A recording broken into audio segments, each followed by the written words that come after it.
Jaya Radha Madhava Kunja Vihari.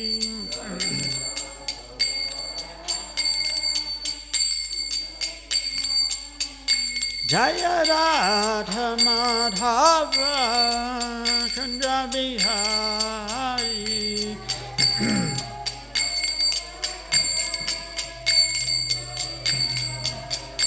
Jaya Gopidana Vallabha Srivadadhari.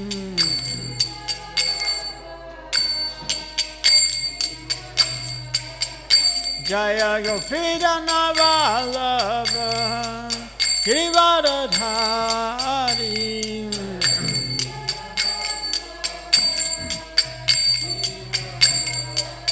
Asoranandana Bhajanna Ranjana.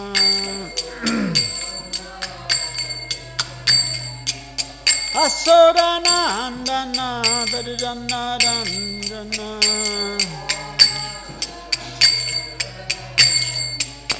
Jamuna Thera Vanachari. Yamuna Thera Vanachari. Jaya Radha Madhava Kunja Vihari.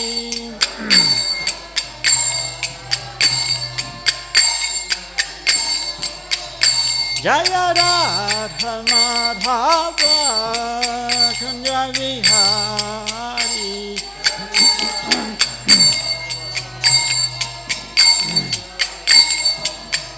Jaya Gopidana Vallabha Girivardhari.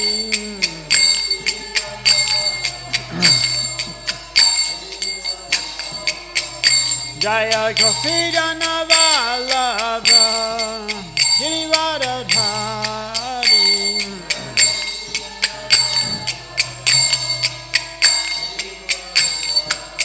Asoranandana Bhajanna Ranjana.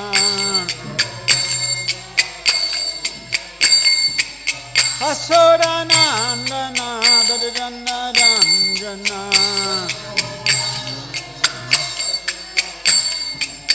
Jamuna Thera Vanachari.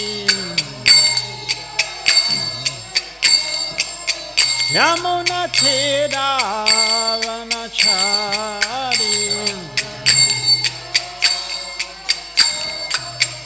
Hare Krishna, Hare Krishna, Krishna Krishna, Hare Hare, Hare Rama, Hare Rama, Rama Rama, Hare Hare.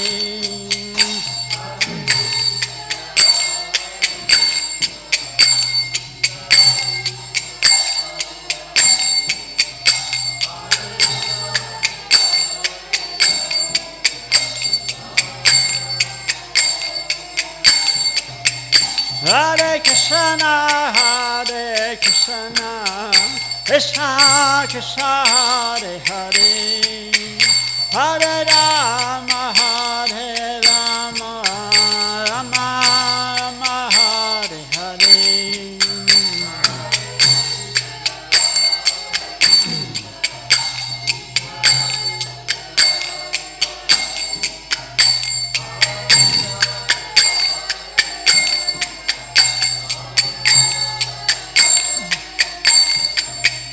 Jaya Prabhupada, Jaya Prabhupada, Jaya Prabhupada, Jaya Prabhupada.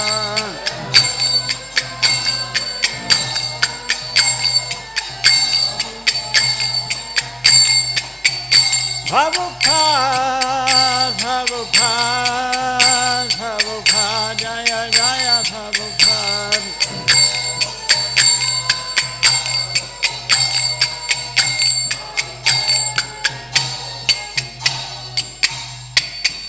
Jaya Prabhupada. Sarasvati Thakur Srimad Bhaktisiddhanta Sarasvati Thakur ki jai, ISKCON Govardhana ki jai, Srimad Bhagavatam ki jai, Gopal. All glories to the devotees, all glories to the devotees, all glories to the devotees, all glories to Shion Shi Guranga.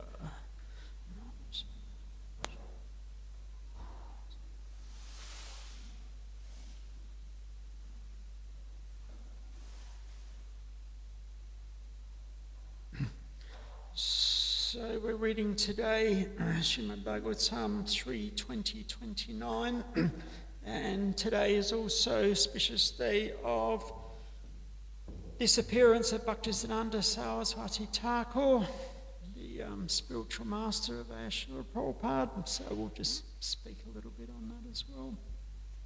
Om Namo Bhagavate Vasudevaya. Om Namo Bhagavate Vasudevaya. Om Namo Bhagavate Vasudevaya. Tam Kranach Charanam Bojam Madhavi Valalochanam Kanchikala Pavilasad Dukala Chanarodasam Tam Kranach Charanam Bojam Madhavivalalochanam Kanchikala Pavilasad Dukola Chanarodasam Tam Kranach Charanam Bojam Madhavivalalochanam Kanchikala Pavilasad Dukula Chanarodasham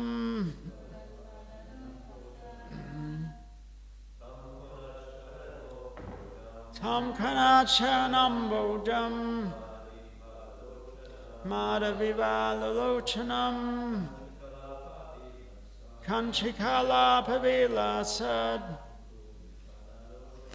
Dukula Chanarodasam Tam Kranachanam Bodham Madhavivalalochanam Kanchikala Pavilasad Dukala Chanarodasham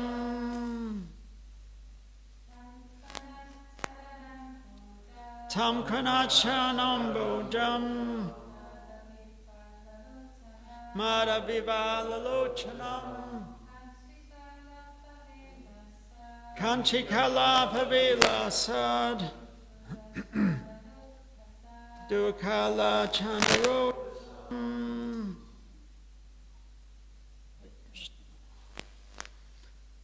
Word for word, Tam, that body. Pranat, tinkling of ankle bells. Charana Ambojam, with lotus feet. Mada, intoxication. Vivala, overwhelmed. Lochanam, with eyes.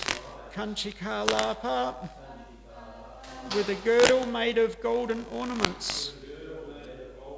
Vilasat, shining. Dukula, by fine cloth. Chana, covered. Rodasam, having hips. Translation by Vajangri Bhaktivedanta Swami Srila Bhaktisiddhanta. Translation: the body given up by Brahma took the form of the evening twilight when the day and night meet, a time which kindles passion. The Asuras, who are passionate by nature, dominated as they were by the elements of Rajas, took it for a damsel whose lotus feet resounded with the tinkling of anklets, whose eyes were wide with intoxication, and whose hips were covered by fine cloth over which shone a girdle. Purport. As early morning is the period for spiritual cultivation, the beginning of evening is the period of passion. Demoniac men are generally very fond of sex enjoyment, therefore they very much appreciate the approach of evening. The demons took the approach of the evening twilight to be a beautiful woman, and they began to adore her in various ways. They imagined the twilight to be a very beautiful woman with tinkling bangles on her feet, a girdle on her hips, and beautiful breasts. And for their sexual satisfaction, they imagined the appearance of this beautiful girl before them.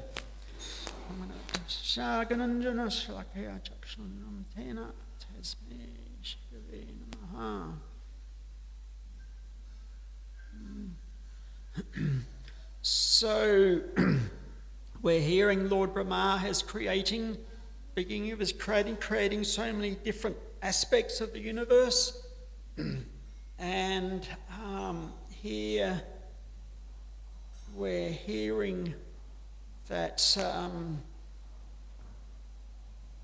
the body given up by Brahma took the form of evening twilight. So it's probably been mentioned before, but this body that we're hearing is not specifically literally giving up the body, but giving up a particular conception or mentality.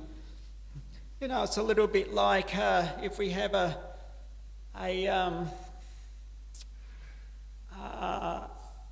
unpleasant interaction with somebody and we get very angry or disturbed and think, I just have to get rid of it, and just mentally you just sort of throw that away, that negative emotion. So it's similar to that, just giving up. Lord Brahma is giving up that conception or that mentality. But nevertheless, it seems that in a subtle way, that mentality is still there. So, taking the form of the evening twilight, so when the day meets the night, which kindles passion. So this is the time when, like Prabhupada mentions, that the early morning is the period for spiritual cultivation, but the evening, you know, the materialists, they've been working hard all day. At the end of the work, and then that passion and ignorance sort of takes hold. Can be sometimes mentioned that I've heard it described around about 2 a.m. in the morning, the mode of goodness begins. And that goes through to about 10 a.m., about 8 hours. And we understand that that's the best time of the morning for spiritual life. This is when the Brahma Muhurta occurs, around about an hour and a half before the sun rises. So everything is very quiet and still, and when one is risen from taking rest, taking bath, and one is sort of alert and ready for for engaging in worship of the Lord, chanting his names. From about 10 a.m. to 6 p.m, the mode of passion is there. So this is when, all the shops open, offices open. Even for devotees, we get into our regular service and, it requires some passion to get things done. We work through the day, the businesses are open about, 9 to 5, 9 to 6, whatever, and everybody is engaged in their daily activities or, working for a living, etc. Then from about 6 p.m. to 2 a.m, that mode of ignorance starts to coming in. So I see all these, nighttime, bars, hotels, clubs, everything, that's when they're open. So, and a lot of them seem to close around, 1, 2 a.m. So perhaps unconsciously they know, this is, we go any further, we're moving into goodness. So this ignorance sort of is strong, 6 p.m. to 2 a.m. So of course for devotees, we hopefully escape the influence from these modes, but by engaging in devotional service, regardless of the time of day or night, we purify our heart and mind, and then we can be, at least to some degree, free from that influence. So we're getting up early, engaging in our service and carrying out our daytime duties, and then in the evening, as the ignorance takes place, then we can take rest, and so that cycle continues. So it can be sort of analysed like that a little bit perhaps. And of course with this, we hear about the influence of sex desire, and indeed Arjuna, he asked Krishna, what is that almost forces to act against our will? And Krishna replies that is the lust, the all-devouring enemy of man. But like everything in this world, nothing is either really good nor bad. It depends how it gets used. So that sex desire is an inherent part of the jiva. It's mentioned, Prabhupada mentions in the purport to the first verse of Bhagavatam 1.1.1 that this point that the sex desire is an inherent part of the jiva, and in its pure form we're experiencing Krishna Prema through the agency of Haladini Shakti, Radharani.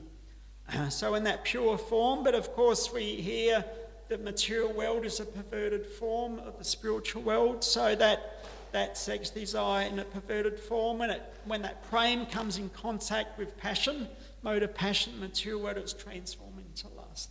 So, and then we're trying to fulfill those lusted desires, with in this material world through this material body. But the goal for us as aspiring devotees, we're trying to transform that lust back into Krishna Prema. And according to our endeavours, if we're always engaged in that spiritual consciousness, then slowly, that Haladini Shakti Radharani tends to slowly appears within the heart, slowly purifying the heart, mind and senses, so that we can regain our original spiritual consciousness and become free from these modes of passion. So, but in this material world, everybody is, the materialists are very much influenced by these three modes, and particularly with these lusted desires. Prabhupada gives the example that there was one man who was always in the same village, always harassing this young girl to have union with her, and again she was rejecting his advances, and eventually she thought, I have to teach this man a lesson. So she said, okay, in 1 week you come and we can enjoy together. So he became very excited. So for that week, she was taking laxatives and purgatives. So, very loose stools and vomiting. She did that for a week. And all the excrement she was kept into buckets. And eventually when, after a week, that man came, knocked on the door, and this sort of, old, emaciated, thin-looking lady opened the door. And he said, where was that young lady that I had an appointment with me? I said, well, that's me. He said, but what happened to all your beauty? And she said, it's here, it's in these buckets. So he got the understanding that, it's very sort of ephemeral, that beauty. It's anyway, it was a very good lesson for him to understand that he was just seeing everything very externally. But when he got that direct realization, understanding that, the beauty, I think the story is called Liquid Beauty. So it was all liquefied excrement. So there was a really graphic lesson that this young man learned from this lady. I might go on to just touching on Bhaktisiddhanta Sarasvati Thakur's disappearance. As I said, Mukunda Maharaj was meant to be speaking, but last minute I was asked to fill in, so I just put something together. Of course, there is so much you can speak on with Bhaktisiddhanta Sarasvati Thakur, so many teachings, writings, examples, etc.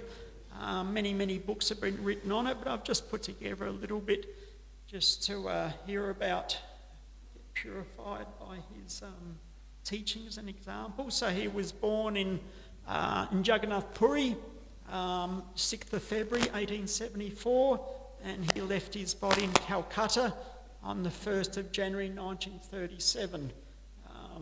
So of course today is his Vedic disappearance day. So on the 5th day of the dark lunar fortnight of the month of Govinda,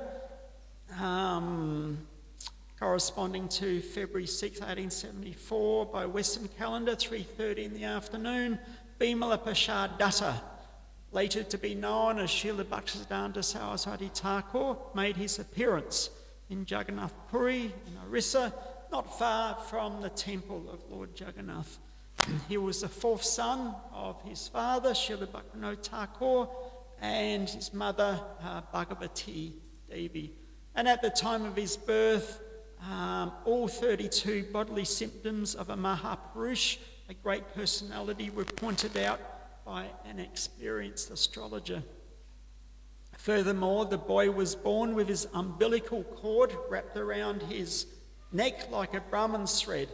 And the astrologer commented on his birth, "I have done many horoscopes in my life, but I have never before seen such a horoscope filled with all the signs of a great personality. This child would become world famous as a brilliant teacher of life's ultimate goal." So it's a very auspicious appearance, confirmed by the astrologer and by all the external auspicious signs showing on his body. These same signs are also appeared on, like particularly Lord Chaitanya when he appeared, and his father called an astrologer who pointed out all these different auspicious signs. So when the child was 6 months old, Lord Jagannath's Rath Yatra festival was in procession, and the cart stopped in front of Srila Bhaktisiddhanta Thakur's house for 3 days. They couldn't move it. The cart was there for 3 days.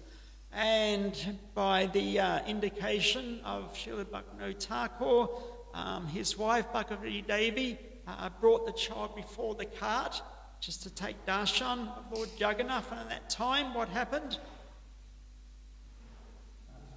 A garland fell from Lord Jagannath and wrapped around Bimala Prasad, young Bhaktisiddhanta Sarasvati. So this was considered to be a special sign, a special favour of the Lord by all who were present. And the grain ceremony was observed on the cart at this time and was done with Jagannath Prasad. So when the boy's vocational inclination was tested, he immediately embraced the Srimad Bhagavatam. You might have seen it done, particularly at the first grains, and different articles are put in front of the child. The child is very small, can only crawl basically, but different articles, and it just sees where the child is attracted to. So for Bimala Prasad, he crawled towards Srimad Bhagavatam and embraced it. So this was considered a very auspicious sign, an indication of not just the future, but also of past inclinations from the previous existence, of where the consciousness, where the spiritual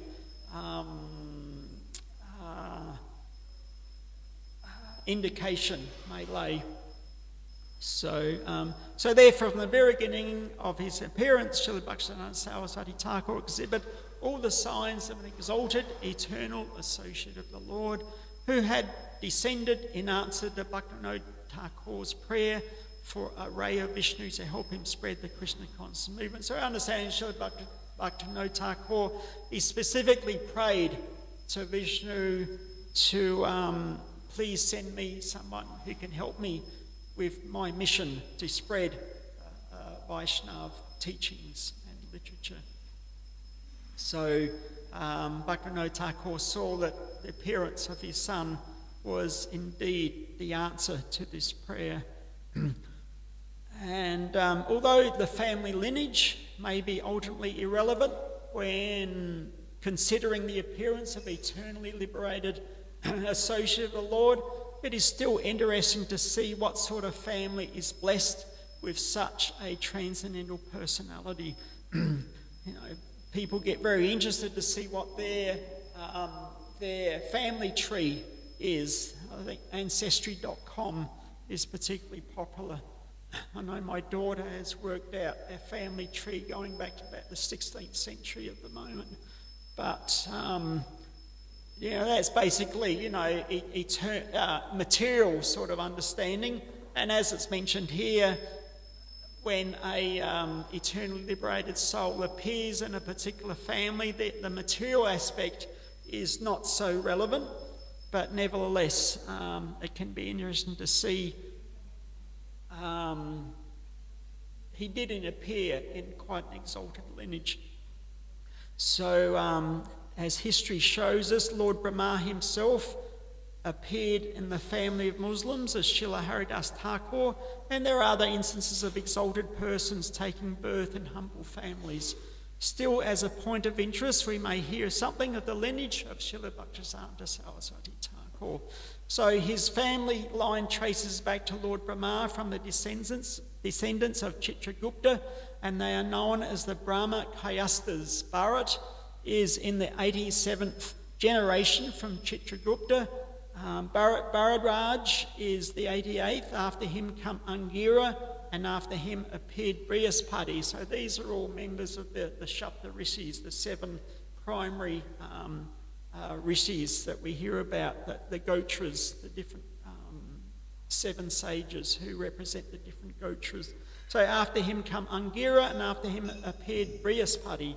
In the 149th generation of descendants, Purushottam, son of Shivadat, went to Bengal upon the summons of the king of Bengal, Adisura.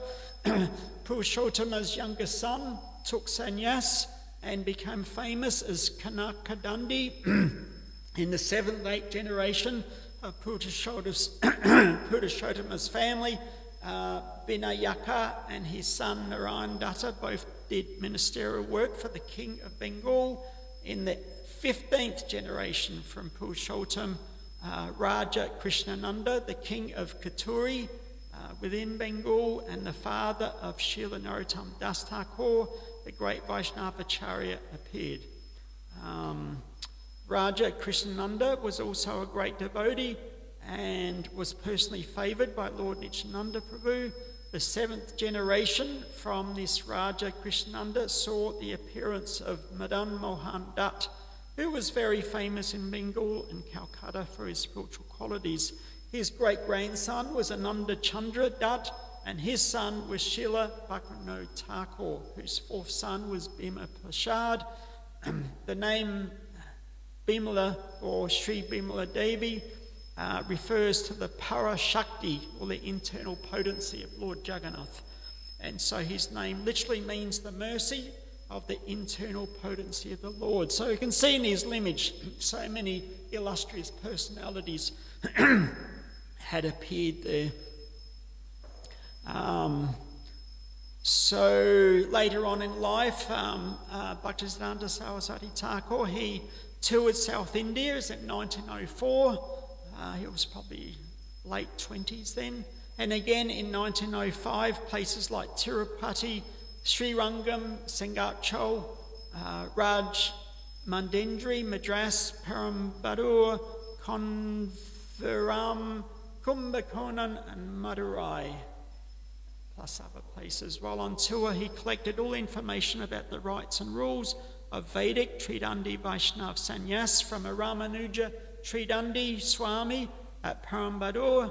Wherever he would go in his travels, he would lecture, write and debate the learned pundits of the day. He soon acquired such a reputation that his name would strike fear in the hearts of his philosophical adversaries. All bogus cults and sects were doomed in his presence. So he became known as the Simha Guru, or the Lion Guru. very, very powerful in his preaching. Later in 1905, at the age of 31, he began his great vow, following the example of Namacharya Srila Thakur, of chanting 3 lakhs of names, so 192 rounds per day. He determined that at that rate of 300,000 names daily, it would take about 9 years to complete 1 billion names. So that's a pretty heavy vow. He resided in a grass hut at the yoga pit for 4 years. Yoga pit's just up from the Mayapur complex. And in February of 1909, he built a cottage near the yoga pit at Rajapatana, on the site of the house of Sri Chandrasekharacharya, the uncle of Sri Chaitanya Mahaprabhu. This place is considered to be non-different from the banks of Radhakund, and there he remained uninterruptedly executing his chanting. So you can imagine 192 rounds a day. That's, maybe 16 hours perhaps a day. Cooking rice which had been dried in the sun, in ghee, and eating it from the floor in the manner of a cow. So great austerities he was performing. He would take rest lying on the ground, never using any pillows, and constantly chant and study the scriptures, sing his renunciation. His Gurudev, Srila Gorkashore Das Babaji Maharaj said, I observed that the renunciation of Sri Rupa Raghunath is manifest in my Prabhu. He used to address his disciples, my Prabhu. Of course, Srila Bhaktisiddhanta Sarasvati Thakur was Gorkashore Das Babaji's only disciple. He accepted only one disciple. In commenting on this period, Srila Prabhupada states, from childhood he was a strict brahmachari, Bhaktisiddhanta Sarasvati Goswami Maharaj, and he underwent very severe penances for starting this movement, worldwide movement. That was his mission. When the roof of his kutir became broken, rather than take time away from his chanting, he would simply use an umbrella when it rained and go on chanting. So never mind the leak, just put an umbrella up and keep going. Sometimes he had to go to different places, but he continued very strictly and completed his vows always.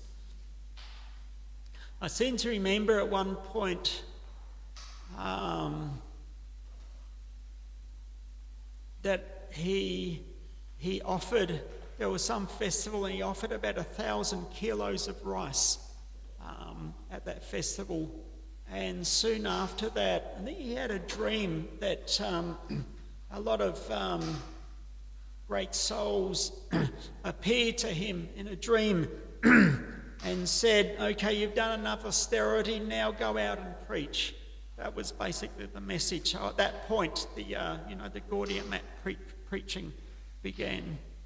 But it was understood that to purify himself and to set a very, spiritually potent atmosphere, that he performed these austerities, and at that point he was prepared to begin the preaching mission. So Prabhupada continues, my Guru Maharaj's contribution is that he defeated the caste Goswamis, he defeated this Brahmanism. He did it the same way as Chaitanya Mahaprabhu did. As Chaitanya Mahaprabhu said, Kiba Vipra, Kiba Nasi Sudra Kenanai, Ye Krishna Tattva Beta Se Guru Hoy. There is no consideration whether one is a sannyasi, Brahmana, Sudra, Grihasta. Anyone who knows the science of Krishna, he is all right, he is Goswami and he is Brahmana. That was my Guru Maharaj's contribution. For this reason, he had to face so many vehement protests from these Brahmanas or the caste Goswamis. Once they conspired to kill him, my Guru Maharaj told me personally, by his grace, when we used to meet alone, he used to talk about so many things. He was so kind that he used to talk of me, and he personally told me that these people, they wanted to kill me. So this group who were very upset about him preaching to what they considered non-Brahmana, non-qualified, and giving initiation, sannyas, etc.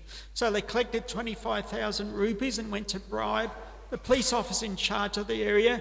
You take these rupees, we shall do something against Bhaktisiddhanta Sarasvati. and you don't take any steps. So that was he was getting money, and the police officer was told, you just, look away. So he could understand that they wanted to kill him. So the police officer, frankly, he came to Bhaktisiddhanta Saraswati. He said, yeah, of course we do accept bribes and we do indulge in such things, but not for a sadhu, not for a saintly person. I cannot dare. So even a corrupt police officer, he had some moral, some ethical considerations there. So the police officer refused and said to my Guru Maharaj, you take care, this is the position.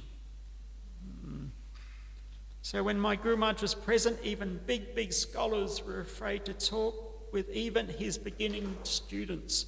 My Guru Maharaj was called living encyclopedia. He could talk with anyone on any subject. He was so learned. And no compromise. So-called saints, avatars, yogis, everyone who was false was an enemy to my Guru Maharaj. He never compromised. Some God brothers complained that this preaching was a chopping technique and it would not be successful. But those who criticised him fell down. So finally, on January 1st, 1937, at about 5:30 a.m., Srila Bhaktisiddhanta Sarasvati Thakur manifested his disappearance from this world and entered into the eternal pastimes of the Lord. He spent those final days at his headquarters, Bagh Bazaar, Gaudiya Mutt in Calcutta. So that's a very brief overview.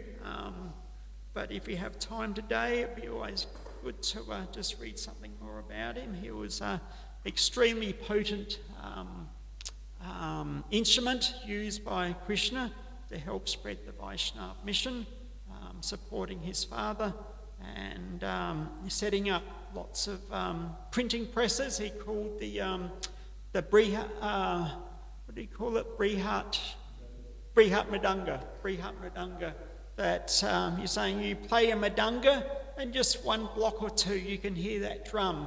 But he called these book, or the printing press, the Brihat Mridanga, in that these books can be spread far and wide. So very revolutionary in so many different ways. But anyway, we'll end there. Srila Bhaktisiddhanta Sarasvati Thakur. Joy. Any questions, comments? Okay, 10 a.m. Okay, so if you're free, you can hear a little bit more about him.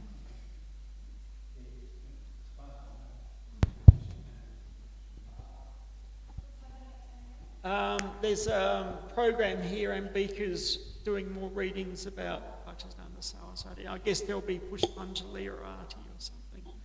Yeah. Have a question? Yes. In the beginning of the class, you mentioned Hlandini Shakti. I'm just rephrasing through Hlandini Shakti, through which we can transform our mundane material sex desire into prema bhakti. So how can we approach or come under Hlandini Shakti so that ultimately we can attain the love of God? Basically doing what you're doing already. Just our standard, devotional process. It's not that we have to do anything extra, but we're chanting Hare Krishna, that's Radha and Krishna, we're chanting their names, and that's how we can approach them. And even worshipping Gauni Tai, like Lord Chaitanya, is Radha Krishna combined. So chanting their names, we're also approaching Radha and Krishna via Lord Chaitanya's names.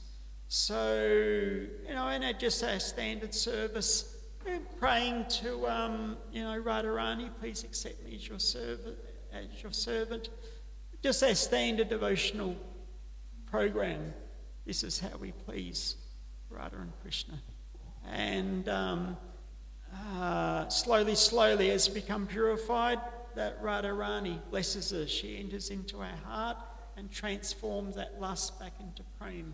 That's our natural state, but as I said, we come in contact with the three modes, particularly the mode of passion, gets transformed, materially transformed into lust. So we're just trying to turn that around, replace that lust with prema to our original constitutional position. Sure. I was reading about Bhaktisiddhanta, and then I came to know that his Manjari name, Nayana Manjari, not only him but also other previous acharya has this name of Manjari. Yeah. I got curious how do you know their Manjari name, because it's a spiritual platform, and how people found out their name in the spiritual. Yeah, well, that's a good question. As far as I understand, it was just based on his mood, based on the songs that he particularly liked to hear. Whether he revealed or his leading disciples had some insight, but generally, as far as I understand, it's just due to his sort of indications and preferences, who he liked to hear about in those bhajans. And that conclusion was given. I don't know if you know Krishna Kirtan, if you want to add to that. In relation to the Guru Ganesh Dipika, which is similar subject matter of Kavikanipur, where he wrote all the personalities in Guru Lila corresponding to Krishna Lila. It's an introduction to that. He explained that he actually researched many books written on the subject matter by great personalities, and also interviewed many devotees to ascertain what he wrote. So I think there's consultation with liberated souls. So liberated souls, other devotees on that sort of platform can see and understand who these personalities are. So it's not a rough guess or a. Anyway, so Kavikanipur was a good example because he wrote a whole book on who different personalities were in Chaitanya Lila, and that's how he explains it. Yeah, so it's accepted that that's who, and we see all the previous acharyas that are understood to be, intimate associates of Krishna, and they're appearing in Gaura Lila, different personalities. So Guru Ganesh Dipika gives us some indication. And all these personalities are eternal associates. So particularly Bhaktisiddhanta Sarasvati, it's been identified one way or another that that's who he originally was in the spiritual world. So that's about all we can say on it.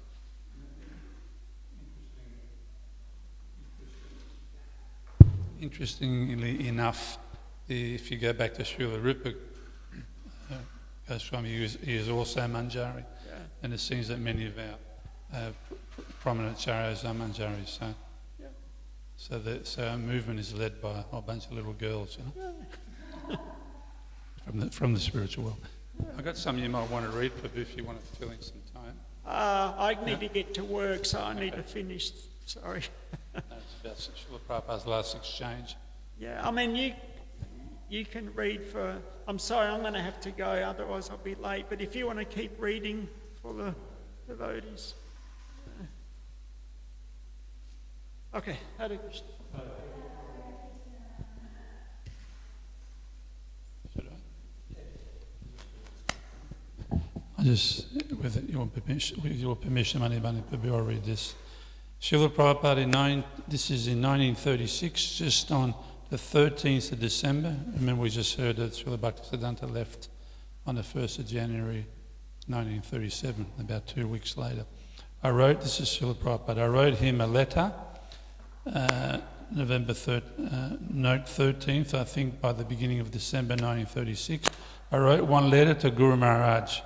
I knew he was a little kind upon me. So I wrote that, Guru Maharaj, you have got many disciples. I am also one of them. But they are doing direct service to you. Some of them are brahmacharis, some of them are sannyasis, but I am a householder. I cannot. Of course, I was giving sometimes some monetary help, but I could not give any direct service. So I asked him that, quote, if there is any particular service I can do for you, close quote. So that letter was replied on the 13th of December, dated 13th of December, from Puri, and he passed away on the 31st of December, just a fortnight before. So the reply was the same as he wanted me to do this preaching work in 1922 when I first met him. Quote, you try to preach whatever you have learned from me to the English-knowing people in English. That will do good to you and to the people to whom you shall preach. That is my instruction, close quote. From Srila Prabhupada's lecture on His Divine Grace, Srila Bhaktisiddhanta Sarasvati Thakur, Prabhupada's Appearance Day, Los Angeles, February 7, 1969. Hope you understood that, yeah? Anyway, Srila Bhaktisiddhanta Sarasvati Thakur Maharaj ki jai, Srila Prabhupada ki jai, Gaur. That's nice. So the very first time you met Srila Bhaktisiddhanta Prabhupada gave him that instruction to preach in English, and the very last instruction before he left his body, he repeated the same instruction to Prabhupada.